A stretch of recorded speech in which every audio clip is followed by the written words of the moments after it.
SDRF का drill ना पहलगाम से जुड़ा हुआ है, ना ये मॉक ड्रिल से जुड़ा हुआ है।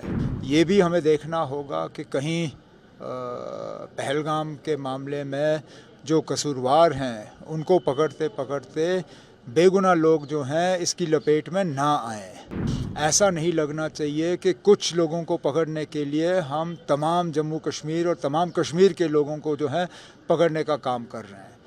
SDRF का ड्रिल ना पहलगाम से जुड़ा हुआ है, ना ये मॉक ड्रिल से जुड़ा हुआ है। पहलगाम का ड्रिल हमने कल रिव्यू मीटिंग के दौरान ये बात आई कि पिछले दिनों से अचानक ये शाम को जो तेज़ हवाएं चलती हैं और आपने देखा होगा पिछले दिनों एक नहीं दो शिकारे जो हैं वो डूब गए थे।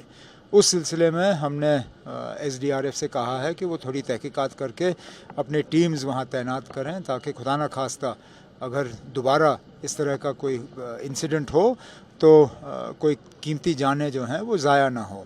ये भी हमें देखना होगा कि कहीं पहलगाम के मामले में जो कसूरवार हैं उनको पकड़ते पकड़ते बेगुनाह लोग जो हैं इसकी लपेट में ना आएं। ऐसा नहीं लगना चाहिए कि कुछ लोगों को पकड़ने के लिए हम तमाम जम्मू कश्मीर और तमाम कश्मीर के लोगों को जो है पकड़ने का काम कर रहे हैं।